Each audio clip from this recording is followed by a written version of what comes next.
In my previous life, I was a village girl from Lingnan. My father was the head of the production team.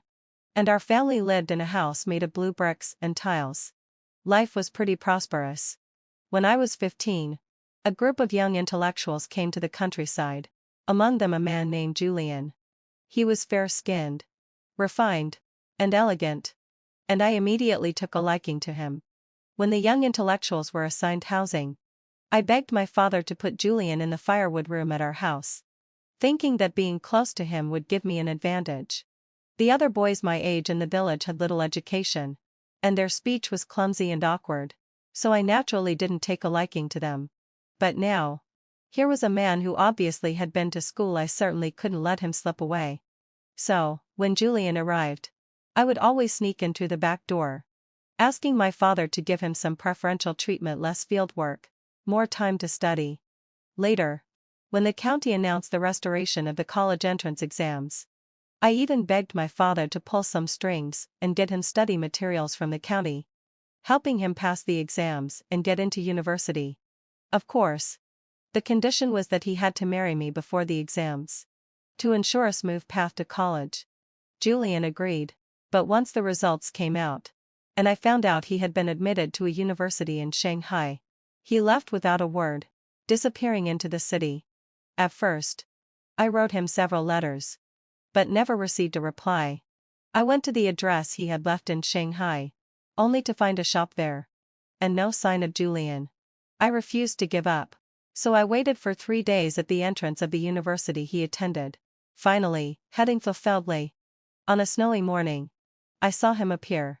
He was holding a thermos of hot soy milk, carefully handing it to a female classmate.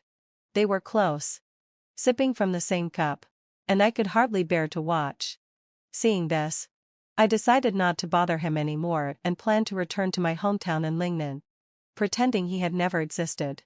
But, after catching a cold, I collapsed in the snow. When I woke up, I was back 2 years ago, at the time when the young intellectuals first came to the village. When I regained consciousness, my heart was like dead ashes. I had no interest in anything. After turning 15, my parents constantly urged me to find someone to marry from the village. But I didn't like any of the boys around my age. Even without Julian, I knew I wouldn't want to marry any of them. This time, the group of young intellectuals wasn't very large. Aside from Julian and a few other boys from Shanghai, there were only 2 girls from the local high school.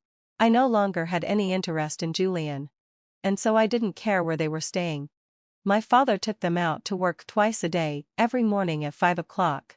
They'd go to harvest rice until noon. Then in the afternoon, they'd harvest sweet potatoes and yams, returning only at 8 in the evening. After several rounds of hard work, the once handsome young intellectuals were old and worn down, looking no different from the village boys. Our family wasn't large. My brother and sister were already married, and with enough labor points, I had been pampered and had even attended school. Reaching junior high, I was somewhat educated, if not highly cultured. This was why I hoped to find someone with similar ideals, someone I wouldn't regret marrying after all those years of education. After about half a month of hard labor, the young intellectuals started to adjust and blend in with the village life. I heard one of the girls had begun to show interest in the village chief's young sons. This was understandable. The village chief had 3 sons, and whoever she paired up with would mean that someone would help her with tasks in the future. It would make her life much easier. Their family mainly relied on the father and older brother for the physical labor, while she and her sister-in-law only handled the household chores. I thought this was fine. In any environment, a person must ensure their own well-being. If she had to use a little trickery, it was understandable. As long as she didn't harm anyone to benefit herself, I might even help her. The village chief's family lived next door to us in a large two-entry brick house with 4 or 5 rooms. It looked quite prosperous. If it hadn't been for the fact that I wasn't interested in any of the 3 sons, perhaps our families would have already been engaged. One day, that girl who was on leave for her period came over to Dorothy's house. She was said to be in excruciating pain, but the village allowed her to take the afternoon off. I had nothing to do at home, so I wandered around the yard with my hands behind my back. Dorothy from next door saw me and called me over to eat some edamame. She had always been kind to me, and her family had a long-standing relationship with my parents, so I couldn't refuse. I took some peanuts that my family had harvested recently, fried them, and brought them over to the village chief, Emil, as a snack to go with the liquor. After chatting for a bit, Dorothy asked about my marriage. "Haven't your parents started asking about it yet?" What could I say to that? If I said they had asked, she'd probably want to know which family it was. And if I said no, she'd surely start trying to introduce me to Ratree's sons or some of her nephews. So, I chose to smile awkwardly. "You child. Are you still shy?" Just then, the girl who had been on leave for her period arrived. She had come to return some needles and thread she had borrowed from Dorothy. She was surprised to see me there.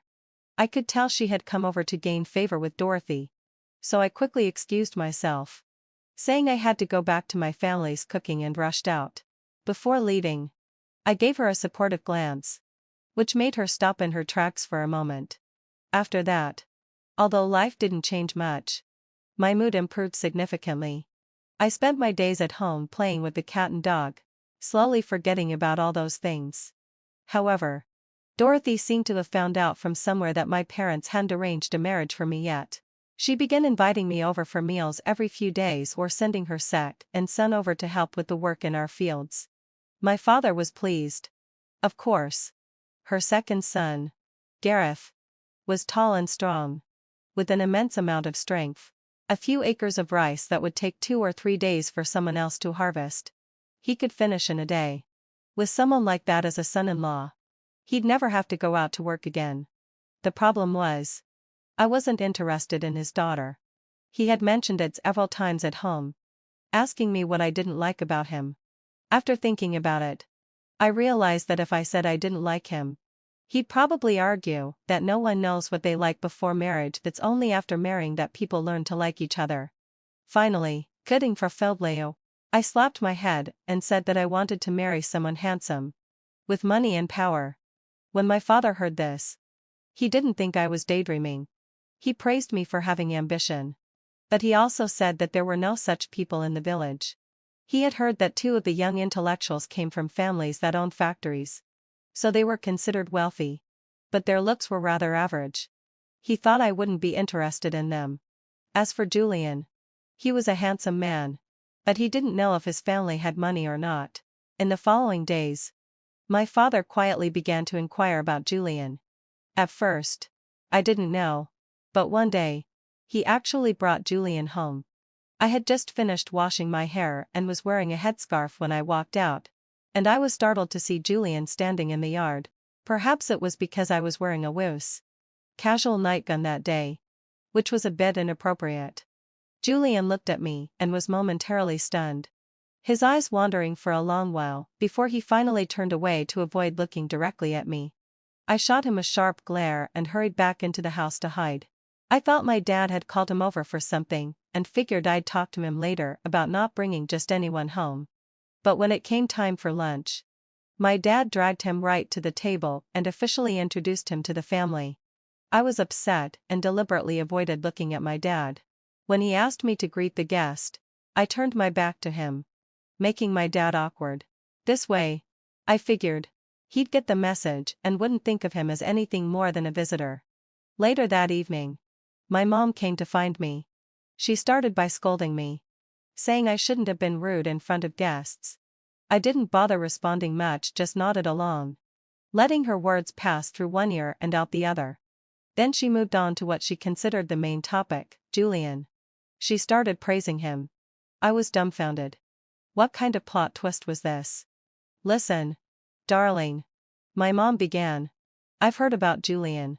Your dad did some digging, and his parents are both teachers at a university up north, with some well-connected relatives in the military. If it weren't for those political messes back in the day, his family could have been in the government."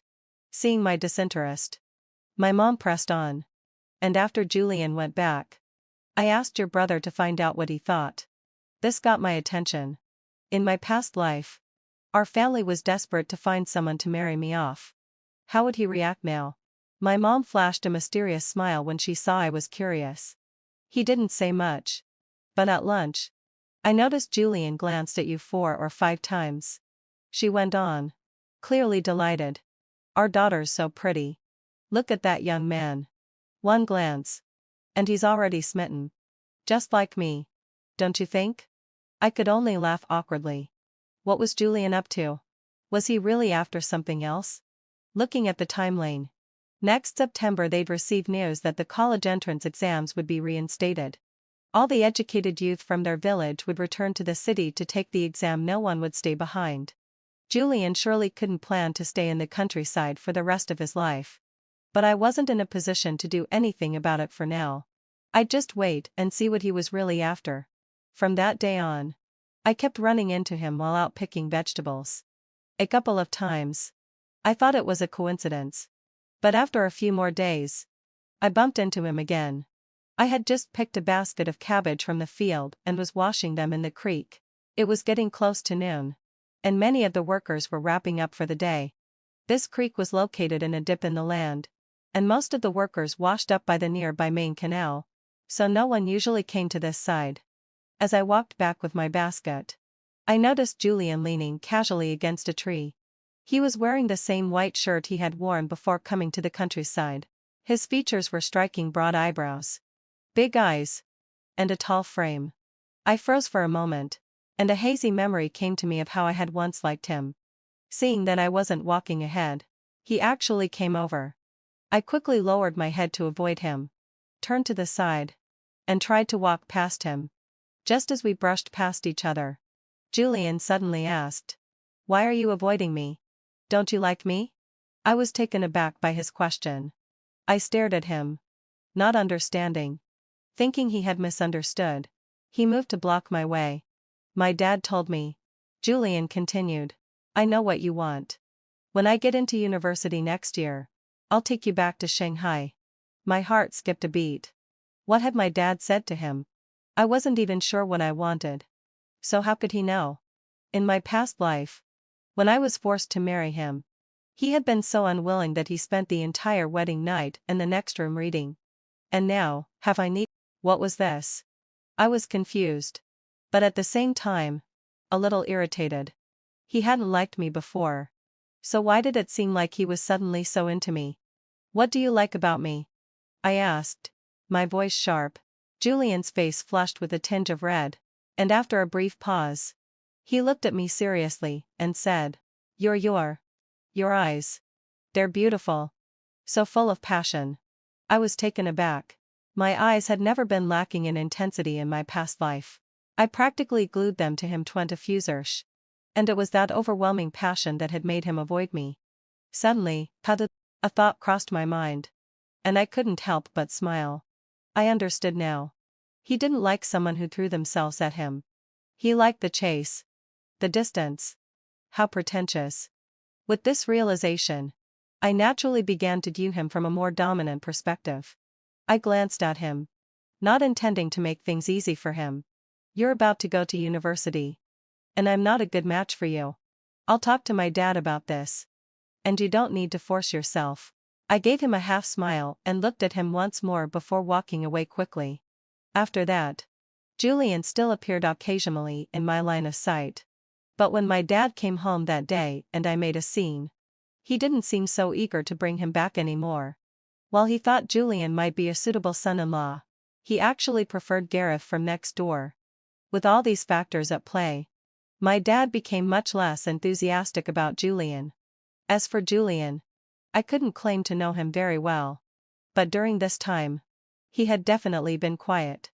A few days later, my dad mentioned that Julian had been transferred to teach in the town. I wasn't particularly bothered. It was probably for the best. In my past life, there were many things left unresolved. But this time, at least he had tasted the bitterness of unrequited love. That was enough. We were even now. A few months later, life had returned to its calm pace, and I almost forgot about Julian. Then one day, Dorothy from next door suddenly told my mom that her nephew was coming to the village and urged her to take me to meet him.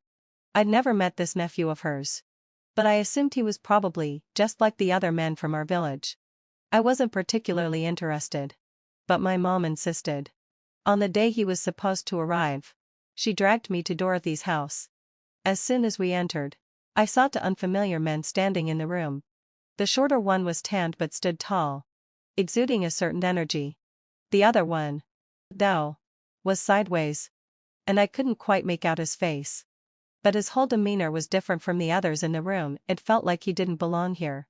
I smiled to myself, thinking this couldn't be Dorothy's nephew. Sure enough, Dorothy hurried over to greet me and pulled me towards the shorter man. "Eloan, come over. This is my nephew from my mother's side. His name is Percival." When I heard his aunt introduce him, the man named Percival blushed and mumbled a "hello," but didn't lift his head to look at me. I wasn't particularly concerned about him, so I smiled and looked past him at the other man. "What about him?" "I like him." The moment the words left my mouth, the entire room fell silent. Even the person I had pointed at turned around, looking at me in surprise. Dorothy quickly stepped in to smooth things over. "Oh, I believed here. Sorry about that, sir," she said, then hurriedly pulled me aside. "Eloan, you can't do this. He's Percival's superior. You know," I responded with an indifferent "oh," and backed away, retreating behind my mother. My mother shot Dorothy a brief, awkward glance before quickly making up an excuse and pulling me back home. Once we were back, my mother scolded me severely. She explained that Percival's superior was a general in their brigade, just passing through on his way to visit his family in the county. She had allowed Percival to accompany him as a favor. If I had made a scene like that, it might have upset him, and Percival could face consequences. At that, I felt guilty for having acted rashly, and a wave of shame washed over me as I thought of Percival. Hearing that the general and Percival would be leaving the day after tomorrow, I quickly figured out when Dorothy would be out. I sneaked over to their house, intending to apologize to Percival. I knew they only had two guest rooms, one of which must have been reserved for the general. The other, most likely, belonged to Percival. I gently knocked on the door and called out in a low voice. "Percival? Percival? Are you there? I need to speak with you." After waiting for a long while with no response, I decided to open the door, planning to leave my apology letter on the table and quietly leave. I had hoped to explain that it was all my fault, that I hadn't thought things through and had spoken out of turn, urging him to tell the general not to mind. But just as I pushed the door open, I was startled to see a man stepping out of the room wearing only his underwear. I barely caught a glimpse of him before I hurriedly threw the letter down, yanked the door shut, and fled as fast as I could. My heart was pounding. I couldn't help but recall his firm body, his tall frame, and I felt my face flush with heat. The curiosity in my heart grew, and that night, I secretly climbed up the wall to see who the man was. If it turned out to be Percival, I thought, it might still work out. He'd read my letter, and if he didn't mind, maybe we could still get to know each other. Ah, how visual we humans are. I almost despised myself for thinking this way. As I reached the top of the wall, the full moon made it easy to see clearly. I heard movement from the guest room below and quickly focused my attention. The door opened, and sure enough, the man I had seen earlier stepped out. I leaned forward, trying to get a better look at him. But as I did, my foot slipped, and I fell head first. I braced myself for a hard fall, but midway, I felt a strong arm grab me. Before I knew it, I was being lifted into the air in a princess carry, and we landed smoothly on the ground. I looked up at my savior, in shock, only to freeze in disbelief. It was him, the general, Percival's superior. I quickly lowered my head, my face burning with embarrassment. I struggled for a moment, and he quickly let go of me. Although I felt awkward, I remembered the trouble I might have caused for Percival and quickly shifted back to the matter at hand, apologizing sincerely. "I'm sorry. I was wrong that day. Please don't take it to heart." I cautiously raised my head, watching for his reaction. I heard a soft, melodic laugh that sent a shiver through my body. "It's nothing. You're quite the interesting little lady." My face flushed even more. "Well, I should go now. I turned to leave, only to find myself face to face with the wall about a foot and a half taller than me. I had no choice but to turn back, feeling slightly embarrassed as I looked at the general. He let out a soft laugh, then gently wrapped his arm around my waist. With a swift motion, he jumped and landed us both on top of the wall. My heart raced wildly, and I couldn't help but feel drawn to him. Maybe this was the type of man I liked. I couldn't stop myself from looking up at him, trying to find some small possibility of a future together. But then, reality hit. There was no way a man like him, a military officer, would ever fall for a village girl like me. My heart sank. But strangely, a strange courage began to rise in me. If we could never be together, then what was there to hesitate about? We only live once. With that thought, I took advantage of his grip on me, standing on my tiptoes to close the distance, and kissed him on the lips. As soon as I pulled back, I quickly descended the ladder and snuck back to my house. Lying in bed that night, I couldn't help but applaud my own boldness. This opportunity wouldn't come again, and though it was a bit reckless, I didn't regret it. I hid under the covers, feeling giddy for a while, until I heard voices coming from my mother's room. Oh, they were still talking about my marriage. What's the rush? I was only 15, still at the age to study. Tomorrow, I'd tell my dad I wanted to go to school and forget about this whole marriage thing.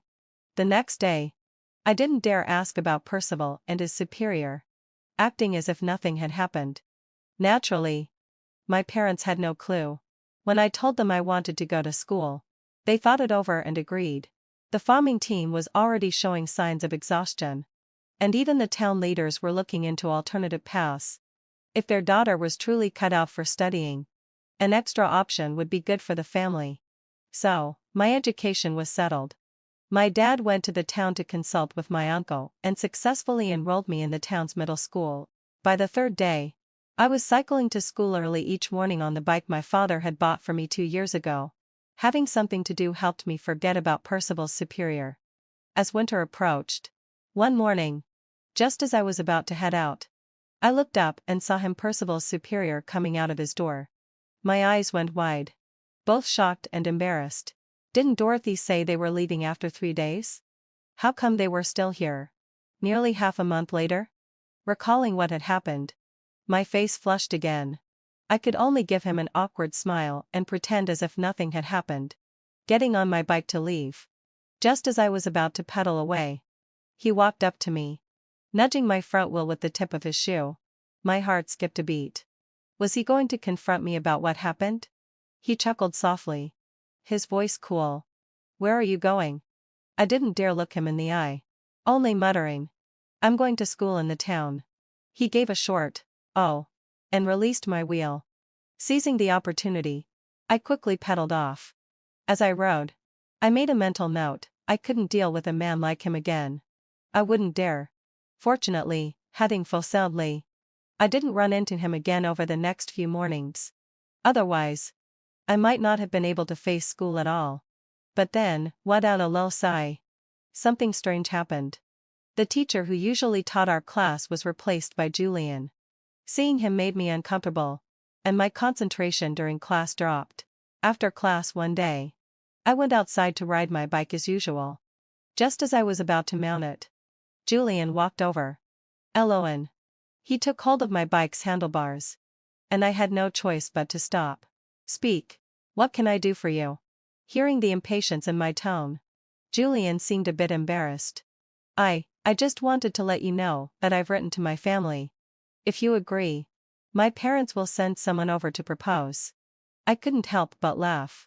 I considered myself to be quite considerate, and I had already clearly rejected his confession.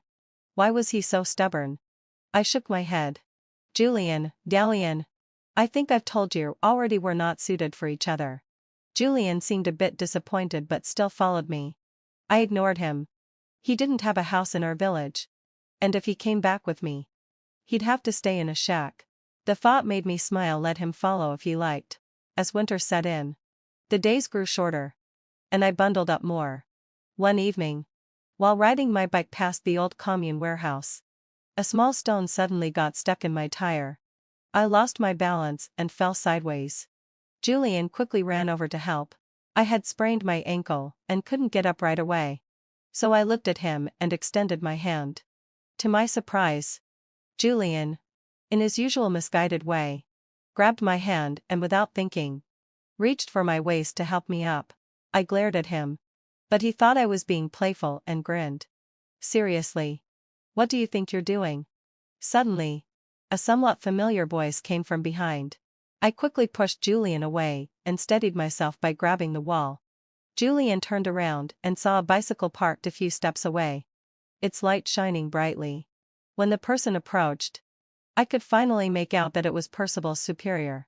Before I knew what to say, Julian spoke in surprise. Uncle 16? The man approached and realized we were familiar with each other. I could feel his gaze briefly scan me before he turned to speak with Julian. From their conversation, I learned that the man was a distant relative of Julian's. And his name was 16 Uncle, because he was ranked 16th in their family. He had gone into the military years ago and hadn't been back home for a long time. After a brief chat, both of them turned their attention to me. My ankle was sprained, and there was no way I could hop back home. I wasn't about to flirt with this man. So I looked at Julian for help. Julian caught my hint and smiled. Uncle 16. Eloane sprained her ankle. And oh. That's fine. I live just across from her house. I'll take her home. The man interrupted, offering to help. Before I could catch my breath, he swiftly grabbed my bike and strapped it onto his own. Noticing I still hadn't gotten on, he gave me a sly smile. What's wrong? Should I carry you up? My face flushed, and without thinking of the pain in my ankle, I quickly climbed onto the back of his bike. I didn't dare wrap my arms around his waist. I just tightly gripped the back of the seat, hoping we would get home soon. Hold on tight. The road is narrow ahead. The road was full of haystacks from the autumn harvest, scattered all over, making it difficult to navigate. I muttered a soft reply and gripped tighter. After a while, the man up front clicked his tongue and tilted his head slightly. What happened to all that courage you had before? I didn't dare speak. I had thought he would leave the next day, and now I was stuck in this awkward situation. I only smiled awkwardly, unable to find anything to say. What's up with Julian? He suddenly asked, now sounding unusually chatty. I could answer that. Oh. He's substituting at our school. He insisted on coming back with me today. At this, the man suddenly put his foot down on the ground and stopped the bike, the wheels turning halfway before coming to a halt. Looks like you're pretty proud of yourself? He swung his leg off the bike and, after setting the kickstand, walked over to me. I had no reason to be proud. It was Julian who was being foolish. Before I could respond, he suddenly grabbed my head and kissed my lips. Has he ever kissed you like that? I was completely stunned and instinctively shook my head. Seeing this, he shrugged infuriately. Forget it. We're even now. Let's go. I didn't understand his intentions, but I vaguely sensed that he didn't have any real feelings for me. It seemed like he was just driven by a sense of competition. Once he kissed me, he probably realized that he didn't actually like me after all. I sat behind him, silently shedding a few tears. My heart was finally dead to him. After that, until the news about the college entrance exams being reinstated came, I never saw that man again. Of course, at school, I completely distanced myself from Julian and focused on my studies for the next several months. I even registered to take the exams. Maybe it was only after I had given up that I could truly focus on my studies. On the day of the exam, it felt surprisingly easy. After finishing, I didn't really care how I did whatever the result. I'd return to the village to be with my parents. With a high school diploma, I could always teach at the local primary school, which wasn't too bad. 2 months later, I was at home feeding the chickens and ducks when I suddenly heard a commotion outside. Growing closer, I quickly went to check.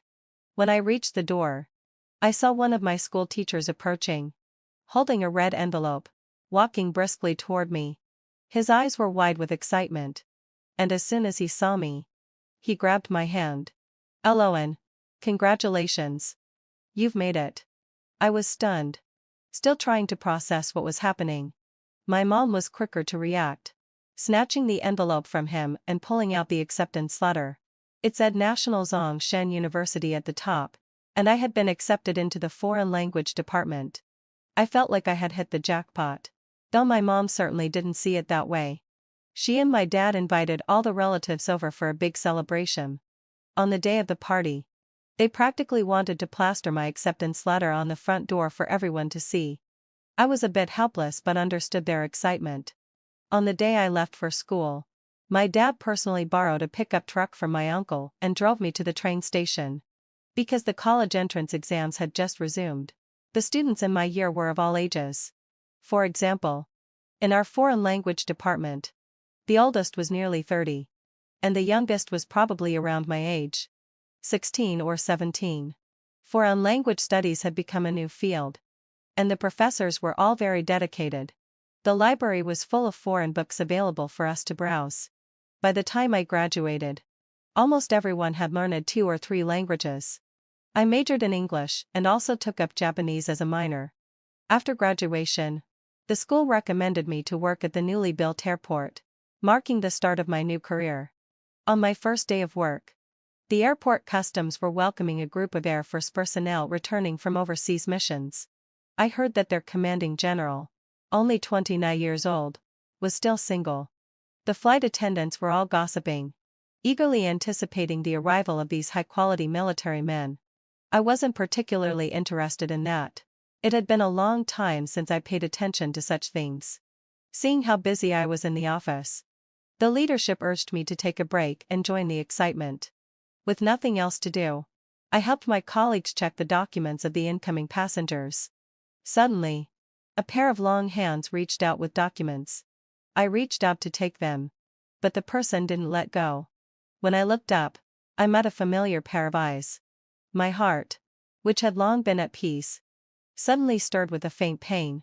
But out of professional habit, I forced a smile and politely said, "Sir, please cooperate with the document check." He chuckled softly and finally released his grip. As I flipped through the documents, I finally saw his name, Silas. After returning the documents, I quickly raised my hand to signal for the next person, and Silas didn't say anything further. I imagined that from now on, the two of us would likely never cross paths again. After seeing Silas today, for some reason, I felt unusually exhausted. I informed the director I was leaving early and headed home to rest. On my way home, I kept thinking about why he had such an effect on me. Truth be told, I had only met him a few times. So why did it matter so much? Perhaps it was his casualness and lack of respect toward me. I knew that, to him, whether it was my clumsy kiss or my later avoidance, it was nothing more than a rural pastime.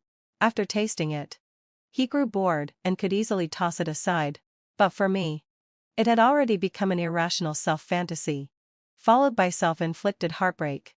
Once I thought it through, I felt lighter. I wiped away the tears at the corner of my eyes and finally smiled, the first genuine smile in years. "Eloan." Suddenly, heading fulfilled me. A familiar cold voice came from behind me. I turned to find it was Silas. I gave him a small smile and nodded before continuing on my way. But Silas quickly caught up to me, sidestepping to stand right in front of me. "What's this? Have you forgotten me after all these years?" I didn't understand why a man could be so narcissistic, thinking every woman he had encountered should be unable to forget him. But still, I responded politely. "I remember. Silas." I smiled. "How have you been?" Maybe it was my overly nonchalant smile. But for a moment, he seemed taken aback. However, being the seasoned man he was, he quickly composed himself and casually invited me for tea. Of course, I refused. A man like him was only appealing when I was 15 or 16. The next day, I went to work as usual, and upon arriving at my desk, I found another bouquet of flowers. Everyone knew it was from Julian, the man who couldn't win my heart. But since we worked in the same superior unit, security didn't stop him. I casually tore apart the bouquet and distributed it to my female colleagues. After all, Flowers weren't cheap in this day and age. And throwing them away would be a waste. At lunchtime, just as I expected, Julian was waiting at the entrance of the cafeteria. I tried to walk past him. But this time, Julian seemed particularly determined. He grabbed my hand and led me up to the stairwell on the second floor. I thought perhaps it was time to end the entanglement that had lasted to lifetimes. So I didn't reject him. Eloan, I've never understood what you've been holding back. But Julian's expression was filled with genuine sadness for the first time. Maybe this is my last chance. Please say yes. I looked at him curiously. Over the years, since I was assigned to the airport customs, he had been sending flowers and gifts. His pursuit had become well known in the whole office. It would be a lie to say I wasn't moved. If it weren't for all that had happened in the previous life, marrying him might not have been a bad choice. This time, I felt maybe it was time to give him an answer. Julian then knelt down on one knee, took out a ring he had been preparing for 5 years, and presented it to me. Strangely, tears welled up in my eyes. I turned my head to hide them, only to see Silas standing there, leaning casually against the wall. I didn't know how long he had been watching this scene. The tenderness in my heart, which had just risen, suddenly disappeared. I yanked my hand away, threw a cold glance at Silas, and quickly walked out of the cafeteria. The next day, I heard from my colleagues that Julian had been reassigned and was promoted to a higher position in the province. I couldn't exactly put into words how I felt. I felt a sense of relief, yet at the same time, a strange feeling of guilt. On my way home from work, I walked slowly, not noticing a car following behind me. Startled, I quickened my pace, pushed open the door to my building, and tried to hurry up the stairs to my apartment. Just as I stepped onto the first step, a hand reached out and forcefully pulled me back. In the dizzying whirl of it all, a strong male scent surrounded me, followed by a cool kiss. Without thinking, I slapped him. Unfortunately, having fulfilledly, I didn't even come close before he caught my wrist. I glared at him, for the first time feeling such intense dislike for him. What do you want? To my surprise, Silas actually smiled. He stepped closer, almost pressed against me, and whispered, I'm going to marry you. Instinctively, I kicked him. You're crazy. I wiped my mouth, glaring at him fiercely as I turned to head upstairs. But he didn't let up. He leaned in closer. What? Do you like men like Julian? His hand reached for my face, but all I could think was disgusting. I glared at him and suddenly felt bored. Maybe it ran in their family. They only longed for what they couldn't have and discarded what came too easily. Since he was so persistent, I might as well give him what he wanted. So, for the first time, I calmly looked him in the eye and said, Fine. Tomorrow, I'll go with you to register our marriage. For the first time, I saw a spark of life in Silas's eyes. He was clearly surprised by my response, but his face showed obvious joy. He kept saying, Good, good, and without hesitation, he pulled me into a passionate kiss.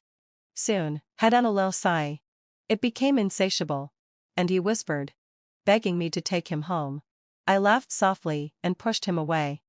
Wait until tomorrow. Tomorrow, you'll get everything you want. He stared after me, watching as I headed upstairs. He didn't follow. The next day, as promised, I took a leave of absence and stayed home waiting for Silas to pick me up. In the early morning, I looked out the window to see a row of Navy military vehicles parked downstairs. Silas stood at the front with a group of men in naval uniforms, lined up straight. Honestly, having a wide sigh, it was quite the sight. I smiled nonchalantly, quickly put on some light makeup, threw on a white dress, and went downstairs. When Silas saw me, he mistook my simple look for knowing there were requirements for a marriage certificate photo. He was delighted and immediately pulled me into his arms, carrying me to the car in full view of everyone. I reciprocated by holding his neck, making the appearance of affection. At the registration office, Silas had surely made arrangements beforehand. After a quick photo, signatures, and a few exchanges, Two fresh marriage certificates were handed to us. Looking at the two smiling faces on the certificate, I couldn't help but feel it was all a bit absurd. Later that night, lying in his bed, I still couldn't shake the feeling that this was all surreal. "What are you thinking?" Silas's voice was lower now. Warmer. I shook my head. What did it matter whether it felt real or not? Let him have what he wanted. After the divorce, we would go our separate ways. The next morning, Silas even made me meet porridge himself. I couldn't understand him. Maybe this was how the privileged were so laid back. I waited for him to grow tired of me, so I could bring up the divorce. But by the time our first child was born, he was still the same. I often felt confused, and wasn't all that enthusiastic about Silas. I knew he was aware that I might not love him. Yet, even so, he seemed content. I never dared to trust any man again. One day, I woke from a dream, turned my head, and found Silas hadn't been sleeping. He looked at me and, for the first time, said, "Eloan, I love you." I smiled and replied, "I love you too." After President Teeth and jumped to his death due to depression. He left all his money and two villas to me. But I had just returned to the country not long ago. I didn't even know him. We barely exchanged a few words at the company. After his death, I received a cardboard box. And only then did I realize how wrong I had been. Inside were some clothes, a photo album, a teddy bear, and a worn-out notebook. I opened the album. The photos were unmistakably of a younger me. Intimately wrapped in Ethan's arms in every single one. His eyes were deep like ink, full of tenderness. On the corner of the album, he had written in strong calligraphy, "Kara, I miss you." Flashes of memories surged back, leaving me breathless. Ethan. Why did I forget you? My head throbbed with pain as my consciousness began to blur. A white light flashed, then darkness swallowed me. When I opened my eyes again, I had returned to 6 months ago, just when I had started working at the company. I looked up, and there Ethan was still alive. At this point, depression hadn't consumed him yet. He stood tall, cool and distant. "Not coming in?" he asked me. His gaze was indifferent and remote. My hands trembled. My heart pounded. And I stiffly walked into the elevator. He spoke again. "What floor?" 18th. I stammered. He seemed to find me odd. After pressing the floor button, he walked to the farthest corner of the elevator. I stared at him blankly. When the elevator reached the 12th floor, the doors opened, and he walked out. "Don't bother." "No chance," a woman beside me said coldly. I looked at her in confusion. Seemed like she worked at the company. She leaned in mysteriously. "Word is, President Teeth and has a deeply beloved fiancée. They're already engaged, and very much in love. That plain ring on his right hand?" She gave it to him. Hearing that he loved someone else, a sharp pain stabbed through my heart. My thoughts were a mess. I checked into a nearby hotel, collapsed onto the bed, and tried to sleep, but it was a restless night. My dreams were strange and chaotic, all about Ethan. In them, we met at an orphanage. Later, I was found by my biological parents and forced to leave him. At 18, I became the daughter of the richest man. While he struggled through school working part-time jobs, he recognized me immediately. I fell for him at first sight. But my life wasn't easy. My stepmother made things hard, and my scheming stepsister turned my father against me. When he found out I was in love with Ethan, he forced me to go abroad.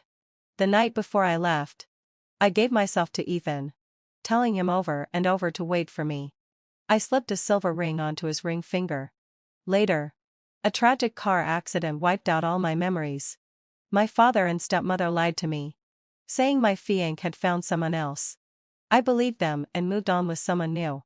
I had no idea how devastated Ethan must have felt seeing me holding another man's hand after waiting 5 years. Nor could I imagine the despair that made him jump from the 30th floor, swallowed by depression. But now I've been reborn. I remember everything. I have to find him and tell him it was all my fault. From now on, we'll be together truly. Just as I was about to look for Ethan, a voice echoed in my mind. "Kara, your rebirth system is now active. You must make Ethan fall in love with you again in this parallel timeline. If you fail, everything you are will be erased. I thought I misheard. And reached for the door. Please confirm system activation within 10 seconds. After 10 seconds, it will be assumed you decline. The time tunnel will close automatically. 10. 7. I had no time to think. I chose to activate it. A mechanical voice followed. Host. I am your rebirth assistant 1. You will now relive your life. For narrative stability, you may not reveal events to others. If you attempt to do so, your ability to speak will be revoked. So I've been reborn. But I can't tell Ethan the truth? Confused, I returned to Ethan's company building. It was lunchtime. People streamed out of the building. In the crowd, I saw him. Just as I was about to run toward him, I saw a woman nestled in his arms. She had long curly hair, wore a white dress, and Ethan held her carefully. Her face, I had seen it countless times in my nightmares. Cruel, twisted, having sai. Smug, mocking. She was my stepsister Vivian. My stepmother's daughter. Why? Why is Ethan with her? Why do they look like lovers? I rushed to block his path. Vivian saw me. A flicker of fear passed over her face before she feigned surprise. Kara? What are you doing here? I thought you were abroad. Where's your fiancé? I ignored her, staring only at Ethan. Why are you with her? My accusatory tone made him frown slightly. Because I like her, he said. Hearing it from his mouth, I felt like I couldn't breathe. That's impossible. You clearly loved me. My mouth moved, but no sound came out. Ethan, offi. Are you sure you're not mistaken? Don't you know that it was me you loved? One's voice cut in. Host. Warning. You may not reveal events. Attempting to do so will disable your speech. I was on the verge of tears. But Ethan was already losing patience. In his eyes, I was just his beloved's foolish little sister. Vivian took the chance to pull me aside. Athan, Lathan. My sister isn't well. That's why Dad sent her abroad for school and treatment. We don't know why she suddenly came back. Then she turned to me. Kara. Does Dad know you're back? Come home, he'll be worried. She emphasized, Dad. Warning me not to make a scene. Then she linked arms with Ethan and walked away. Back home, my father Magnus was waiting for me. In my last life, I had obeyed. So he greeted me with a smile. This time, however, his face was dark. A storm brewing. When he was younger, Magnus had married into my mother's wealthy family. Bit by bit, he seized control of the family business. Less than a year after my mother died, he brought home his mistress and my stepsister Vivian, who's 1 year older than me. He had been cheating on my mother all along. Looking at him now, I felt nothing but disgust. Magnus stared at me coldly. You left Lucas and came back just to steal your sister's boyfriend? Vivian had clearly told him I'd gone looking for Ethan. And, of course, he took her side. I sneered. You know perfectly well who Ethan really likes. His expression shifted. He studied me as if weighing something. Then his tone softened. So what? Ethan had an accident while hiking. Hit his head, now he's confused. We say he likes Vivian. So that's who he likes. Ethan. Lost his memory? I was utterly shocked. Seeing my stunned face, Magnus smirked smugly. You're my daughter, I won't mistreat you. Just stay with Lucas and live a decent life. Ethan and his family's company will all belong to Vivian. Don't be too greedy. I'm not greedy. But I can't let go of Ethan. So after leaving the Vivian family, I went to Ethan's villa. In my previous life, during a company team building event, someone had once shared the location of his villa. I vaguely remembered it was in the most luxurious area of a wealthy district. Following my memories step by step, I eventually got lost in the garden. The sky was getting dark, and the wind carried a hint of moisture. It was going to rain. I sat hopelessly on the steps by the roadside, watching the raindrops fall one by one. I still remember the night before I went abroad. It was raining like this too. I secretly climbed out the window and left home, running to the small house Ethan had rented. 20-year-old Ethan lit up the moment he saw me. He pulled me into his arms. And we kissed. Steady and gentle as he was. Even as he undid the buttons. He still asked, Kara, my Kara, is this okay? I wrapped my arms around his neck. And we became more entangled. The sound of the rain outside masked our gasps and moans. Ethan kissed me again and again. From my fingertips to my ankles. Maybe fate had already written the ending. And that was why all our love exploded on that day. Ethan. What kind of heart did you have back then? Waiting for me to come back? I covered my face. Feeling tears blend with the rain as they rolled down my cheeks. A pair of long legs stopped in front of me. I looked up. It was Ethan holding an umbrella. In a smoke-gray tracksuit. He looked handsome and fresh. With raindrops still clinging to the ends of his hair. Just like when he was 20. He looked at me. Come inside. After showering. I saw him sitting on the sofa. The adult Ethan was much more composed and much colder than during school. I remembered how in my last life, my boss used to complain about how starry President Ethan was when he got angry. I laughed at the time, thinking he was just timid. But now, seeing Ethan sitting there so quietly, my legs suddenly went weak. I was scared. Scared he would say something that would hurt. He looked up from his book and scanned me from head to toe. Then he spoke. Did you come here to seduce me? His tone was light. But it cut through me like a knife. I couldn't bear it and took 2 steps back. That small movement made his eyes grow darker. It hit me late. He was angry. Was he mad because I upset the woman he loved? But the person he loved most used to be Mimi. He put the book down and walked over. Slowly gripping my chin. Kara. Is it? You look so pitiful when you cry. Vivian was right. You're exactly the kind of woman who plays mind games. I slowly shook my head. And tears fell onto his hand, making him tremble slightly. But the next moment, his fingers tightened, revealing his disgust. You used to bully her. Badmouth her. Steal her boyfriend. That's all in the past. I can let it go. But now, she's my girlfriend. Stay away from her. I wanted to explain. Wanted to tell the truth. But the system muted my voice. I couldn't say a word. Overwhelmed, I struggled to breathe. Everything went black. And I passed out.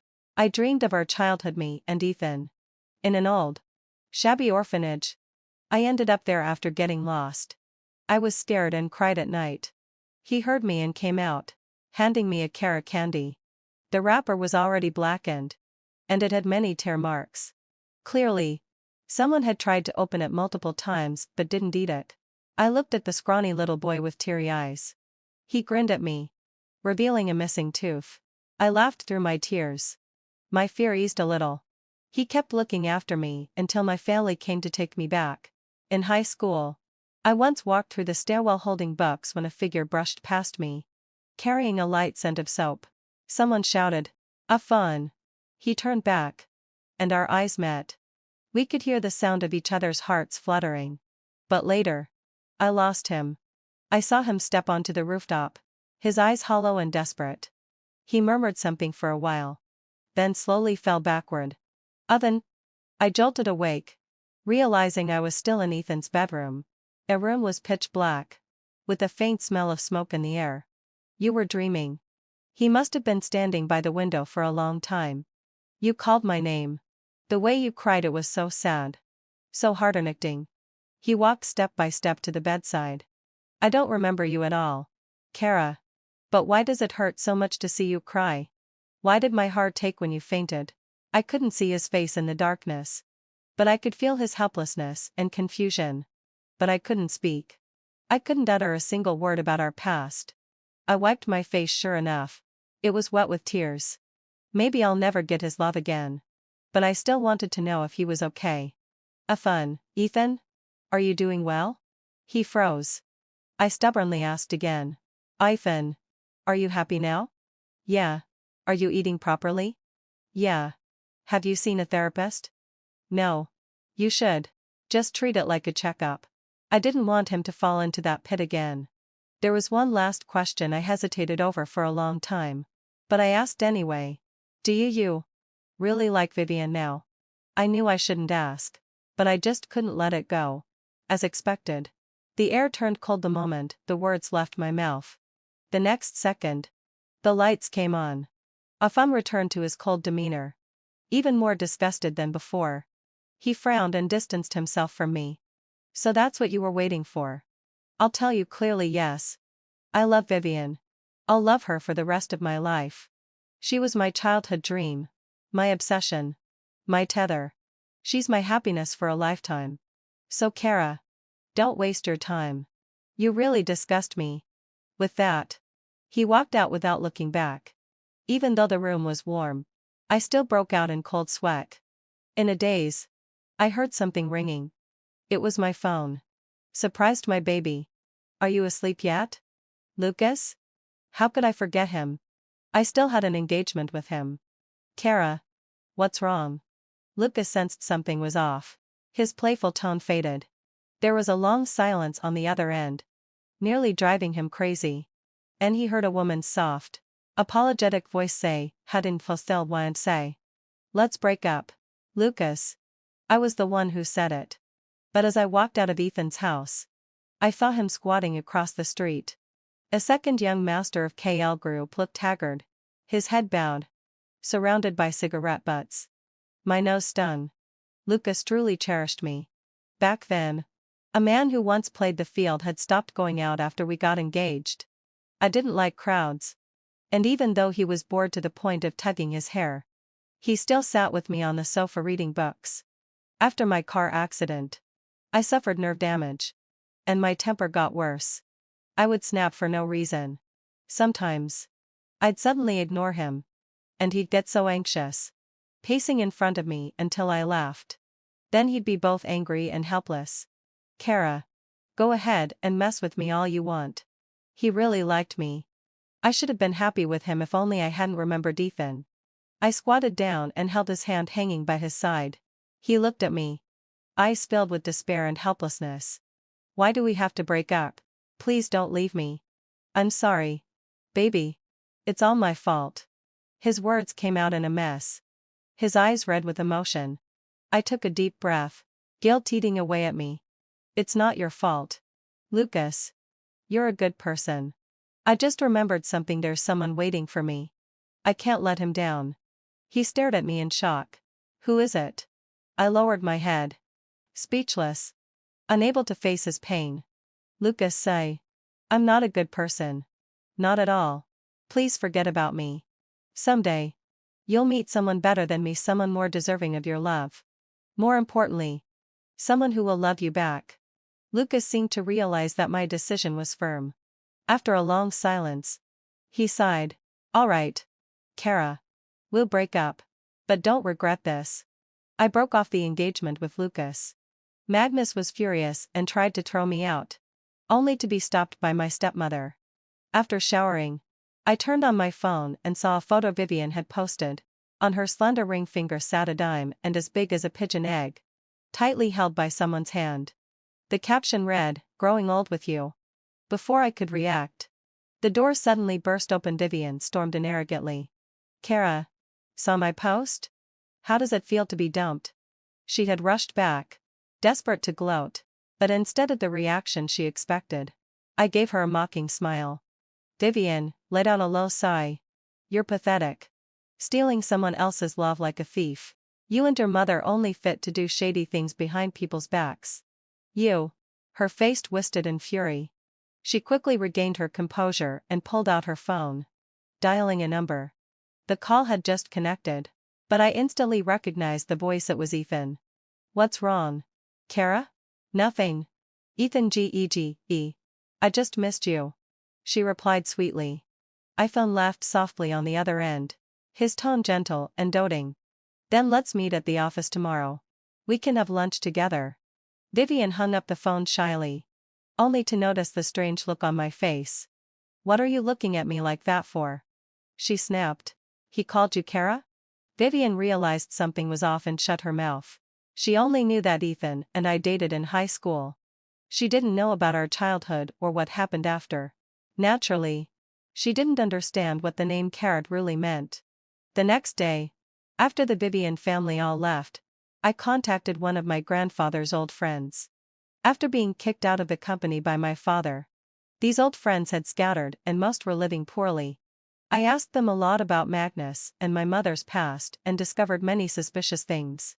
On the way back, a car suddenly sped toward me uncontrollably. The driver wore a mask, only exposing a pair of vicious eyes. The car was moving too fast, I had no time to dodge. The next second, Lucas appeared out of nowhere and pulled me out of harm's way. He urgently asked if I was okay. But my mind was stuck on those eyes, sinister. Like a wolf's. I'd seen them somewhere before. When I returned home, I found my luggage thrown out. Magnus had found out I went to see my grandfather's friends. Enraged and humiliated, he kicked me out. I dragged my suitcase along the road, not knowing where to go. As I stared blankly at the passersby, Lucas appeared in front of me. He looked worse than I did, disheveled and exhausted. I really don't know what to do with you. He drove me to a villa, unlocked the door, and let me in. Stay here. Everything you need is inside. He handed me the key and left without giving me a chance to refuse. After a few days of rest, I went back to Ethan's company building. I had to stop him from getting engaged. Even if he hated me, even if he cursed me, couldn't let them end up together. But I didn't have an access card and couldn't reach his floor. As I stood there anxiously, a man in glasses walked up to me. "Miss Vivian? President Ethan is waiting for you." He brought me to the 12th floor. Ethan stood by the window, looking down. The sound of the assistant closing the door caught his attention. He turned and looked at me. In that moment, time and space collapsed. Images from past and present overlapped. At the orphanage, he handed me the candy he had treasured for so long. At school, he turned when he heard his name and our eyes met. In his tiny apartment, as we lay together, he looked at me with deep love and kept saying, "I love you. Ethan, Ethan. I'm back. Please. Don't push me away." Ethan's past perspective. Just one glance, I saw her in front of the elevator. After 5 years, she was still so graceful and beautiful. I stood hidden in the elevator corner and overheard her talking on the phone. Her voice was soft and sweet. The person on the other end seemed to be her boyfriend, teasing her until she smiled. She used to smile at me like that, calling me Ethan Jige. I pressed the elevator button and looked at her. "Aren't you coming in?" I was hopeful, my voice even trembled. She glanced at me and stepped in. "What floor?" I asked again. "Kara, please remember me. Please. I'm begging you, remember me." She hesitated a moment. 10. 18. She didn't remember me. My legs felt weak as I returned to the office. The psychologist called. "Ethan, hadn't fulfilled my sigh. We've received your test results. You're suffering from severe depression. You should bring a family member and come in." Family? I have none. At age 3, my mother left me at the orphanage door. She had found a new man and abandoned me. The kids there hated me. They thought I was weird, always quiet, so they ganged up on me and bullied me. At 6, I met Kara for the first time. She looked like a little lost princess, nervous and afraid. She reminded me of how I felt when I first arrived. I gave her the only candy I had, watching her eat it like a little squirrel. That moment filled me with a strange sense of happiness. But soon after, she was taken away by her family. Later, we met again, fell in love, and were torn apart. Her family was too wealthy, my sincerity seemed worthless in comparison. I waited and waited, finally graduated from college. In the business world, I did whatever it took to climb higher. All because I believed my Kara was still waiting for me to become strong enough to find her again. But she came back. But she forgot about me. I looked like a stalker, secretly watching her life without me. She seemed so happy, skipping around, jumping into that man's arms, pouting and acting cute. I had seen that man before, Lucas, the second son of the Lucas family. A textbook playboy. But he treated her incredibly well. He held her tightly in his arms, lips brushing her cheek with gentle kisses. It was the kind of scene I had dreamed of having with her. That's when I finally realized I had lost her. Forever. It was like the last bit of light in my life had gone out, plunging me into endless darkness. Grief tore through my heart in waves. Memories kept playing over and over like a movie. I found myself dreaming frequently, getting lost in the past. In those dreams, she was still with me, calling me Eth and Ge, under me, crying as she whispered she loved me. When depression completely consumed me, I chose to end my life. Before I left all my assets to her, and returned all our memories to her. Kara. Oh Kara. If there is another life, I swear I'll forget you. Because waiting for you hurts too much. Sunlight spilled across Ethan's sculpted profile, casting an eerie beauty over his face. I stood there in a daze, watching him slowly sit down on the couch and pour himself a drink. Kara. So we were schoolmates once. Then you went abroad and only recently came back. Your father cheated. So Vivian is your half-sister. You were engaged to the second son of the Lucas family, but you recently broke it off. I also heard that you tried to secretly contact your grandfather's old allies these past few days, and were kicked out by your father. Now you're basically homeless.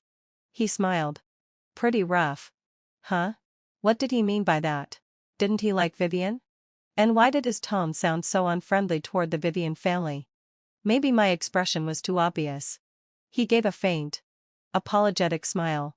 Sorry. I thought you were one of us. So I didn't bother hiding it. Magnus once humiliated me. Utterly destroyed my dignity. He probably thinks I forgot. Now he's trying to marry his daughter to me. Ethan tugged on the hem of his shirt and slowly walked toward me. I know what Magnus did to your mother. I know you want revenge. So instead of choosing Lucas, why not choose me? He didn't know that I had come back for him in the first place. Now he looked like a sly fox, offering me a deal. What do you want me to do? I asked, willingly taking the bait. Honestly, having fulfilled my obsession, I was willing to give him whatever he wanted. He grabbed my wrist and pulled me into his arms. The faint scent of sandalwood filled my nose as his deep voice murmured in my ear. Kara. Be my woman. Let's bring Magnus down together. A wicked smile curved Ethan's lips. And the next second, he kissed me. I tilted my head obediently. That made him pause for a moment. Then he kissed me even deeper, pulling me toward the bedroom attached to the office. It was a chaotic blur for a long while before he finally left to attend a meeting. I lay on the bed, feeling something wasn't right. When I lifted the blanket, I saw a stark red stain on the pristine white sheets. Why? Why was it like this? My mind went blank. I couldn't make sense of anything. Night had already fallen by the time Ethan returned from his meeting. I was still in the same position. He seemed genuinely pleased. Kara, what are you spacing out for? I looked at him. Ethan. Have you ever slept with anyone else before? His face instantly darkened. You know I don't like being questioned. Don't get jealous over nothing. But before, you used to call me Kara like that too. My words made him even angrier. He stood up, towering over me. I told you not to keep trying to steal from your sister. All you need to think about is how to keep me happy. I'll take care of the rest. And stop provoking your sister. Got it? I stumbled home, still in a daze. Everything felt different from my previous life. In my past life, Ethan and I had already been together for a long time. And he didn't even know my sister. But now, his instinctive protection and preference for her, he couldn't hide it. I called for the rebirth system assistant. It took a long time before it finally appeared. I told it my doubts. It stayed silent for a while before finally responding. Host. The rebirth system gives you a second chance in a parallel timeline. In this process, past and future events are no longer fixed. Ethan's past has already changed due to your presence. His future now depends on how you affect him. Then it told me what had happened in this timeline. Ethan came from the orphanage. Same as before. But in high school, he didn't meet me. He met Vivian, arrogant and aggressive Vivian. The spoiled heiress left a deep mark on his heart. They started secretly dating, developing mutual feelings. But Vivian was volatile, always throwing tantrums. Ethan humbled himself repeatedly to coax her. After the college entrance exams, Vivian got tired of him and broke things off. Ethan begged, but she never looked back. She even had her father send men to publicly humiliate him. That incident planted a deep hatred in Ethan's heart. So later, when he became successful, the first thing he did was go back to her. On the surface, it looked like rekindled love. In truth, he wanted revenge, wanted to devour the Vivian family, pay them back for the humiliation. And me, hadn't fulfilled my obsession. Kara. I was nothing more than a pawn in his revenge. The assistant saw my hesitation and asked, "Host, do you still want to continue?" I nodded without hesitation. I owed Ethan too much in our past life. Even if I could only spend a moment longer with him here, that was enough. I moved into Ethan's house. When he came home from work, I was just carrying out the soup I had made. "You're back. I made all your favorite dishes, come eat." He froze for a moment, then put down his briefcase and sat at the table. "You made all this?" "Cold-dressed bamboo shoots, sweet and sour ribs, tofu meatball soup, all the dishes Ethan used to love." He picked up his chopsticks and began eating. His manners refined and gentle. "We used to dream about a future like this, peaceful and serene." He once said he knew I hated the sticky feeling of oil on my hands from washing dishes. So he'd wash while I cooked. Then we'd watch movies together, talk about life, maybe even raise a dog in Alaskan, take walks with it after dinner. My heart softened at the thought. Through the rising steam, I looked at him. Ethan, and locally, can we get a dog?" He frowned. "I don't like dogs. They shed too much. Too hard to manage." "Really?" He used to love animals the most. Back in high school, we even adopted a stray kitten together. Had that changed too? I gave a bitter smile. "All right. No dog then. Is the food good?" He picked at it for a bit, then nodded perfunctorily. "I'm done. I'll go to the study." After washing the dishes, I went to find him, only to see him holding a photo of Vivian. Lost in thought. When he saw me, he instinctively shoved it into the drawer. "All done? Are you tired?" I shook my head. He leaned over and held me in his arms. He began to gently kiss the side of my neck, his breathing growing heavier. A flush spread across my fair skin, and his pupils contracted as he suddenly bit down. Something seemed to trickle down, which he carefully licked clean. And he kissed my lips, the metallic taste spreading through my mouth with his saliva. He scooped me up and carried me into the bathroom. After a night of passion, we finally drifted off to sleep as dawn broke. When I woke up, I saw the message he had sent. He said he would get engaged to Vivian in 5 days. And at the engagement party, he would announce that he was with me. Vivian had longed for this moment, believing she would finally marry her beloved. Little did she know, he intended to ruin her. If the opposite of love is hate, could the opposite of hate also be love? Ethan's plan to publicly humiliate Vivian, was it truly out of hatred? Soon, Helen let out a low sigh. The day of the engagement party arrived. All of Vivian's family and friends were present. Vivian looked like a princess, breathtakingly beautiful. Ethan stood beside her, but the smile on his face didn't reach his eyes. I sat at a corner table, waiting for the drama to unfold. Lucas appeared beside me at some point. He knelt before me, sorrowful. "Kara, come with me, please." I stubbornly shook my head. "I'm sorry. Lucas. I'm sorry. I can't let go of Ethan." Lucas was utterly devastated. He couldn't understand why things had turned out this way. "Kara, we've been together for 3 years. 3 years. Why did you suddenly break up with me? Why are you with Ethan? You know he's your sister's boyfriend. What are you trying to do? Let me love you. Okay? Kara. Let me love you. I promise I'll treat you so well." He pleaded bitterly, and my eyes welled up with tears. "Lucas, having fulfilled my obsession. Forget me. Don't waste your tears on someone unworthy. Please. The fawn and I are destined to be entangled. Go. Don't worry about me anymore." He wanted to leave me alone, but he couldn't control himself. I, however, no longer looked at him, focusing instead on the stage. The engagement ceremony began. Amidst a sea of pink roses, Vivian slowly walked toward Ethan. Her eyes were filled with tenderness as she approached the impending abyss. Just as the host congratulated the two families, Ethan suddenly spoke. His words caused Vivian and her family to change expressions instantly. "I'm glad everyone is here today, but the person I'm getting engaged to is Kara." He pointed to the corner. And everyone turned to look at me. A dark figure slipped out of the hall unnoticed. I no longer looked at Lucas's pleading eyes. I gently pried his fingers off my hand, lifted my skirt, and walked toward Ethan. As soon as I reached him, he tightly held my hand. Vivian was in disbelief. Ethan, what did you say? She looked tearfully at the man she once loved, now cold and indifferent. I said, the person I want to marry is Kara. Vivian, you're just the daughter of a mistress. What makes you think I would marry you? Ethan's words were heartless, but his grip on my hand tightened. Your father once trampled on my dignity, calling me a maggot in the mud, unworthy of your family. Now that your family's business is on the brink of collapse, you want to marry me? Do you think you're worthy? Magnus and his wife were furious and tried to rush forward, but Ethan's bodyguards held them back. Ethan? We've treated you well.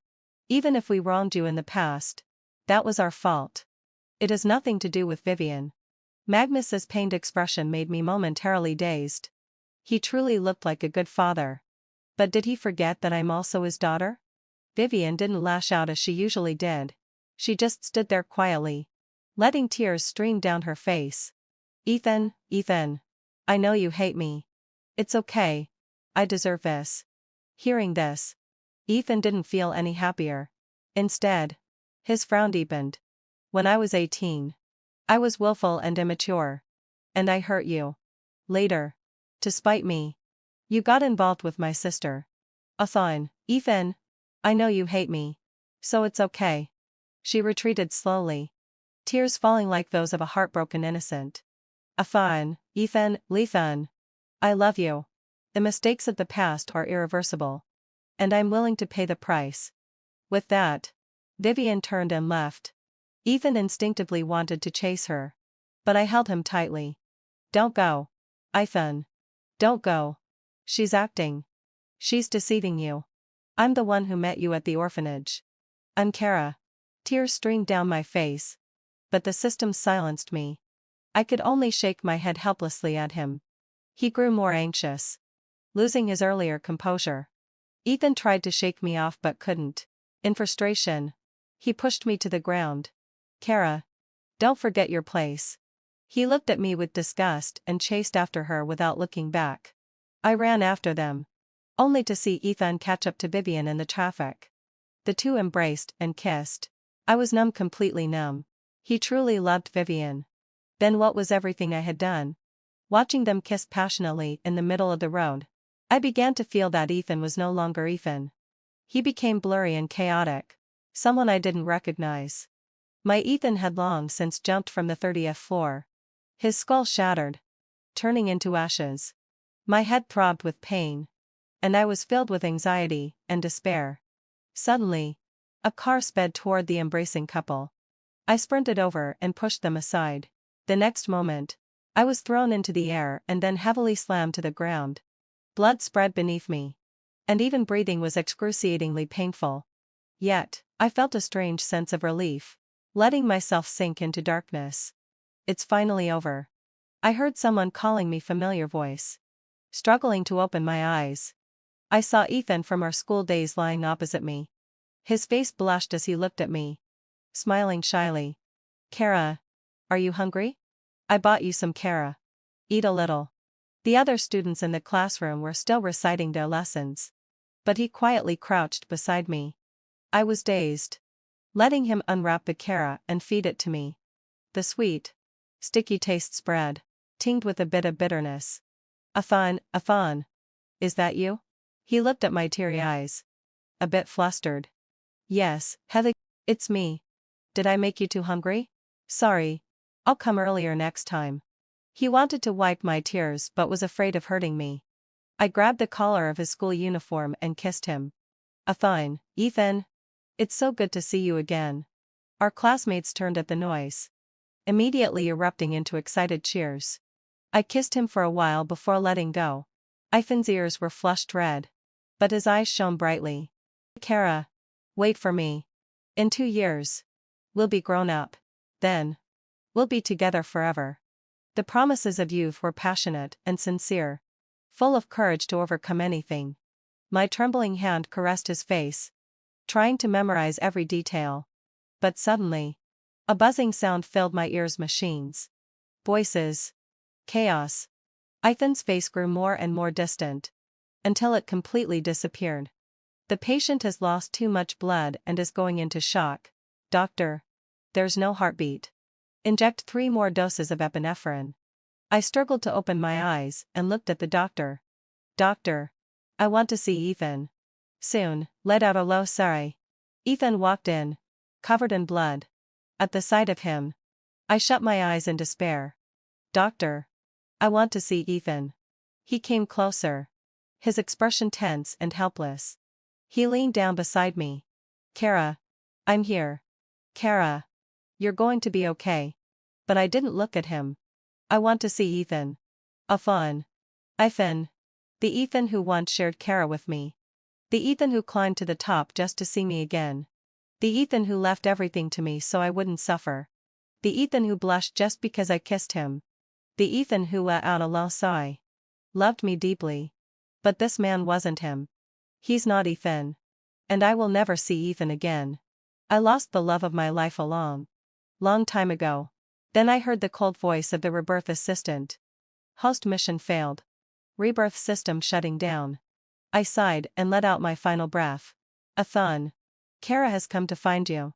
In a spring-filled forest path, a man in a tailored suit walked slowly forward.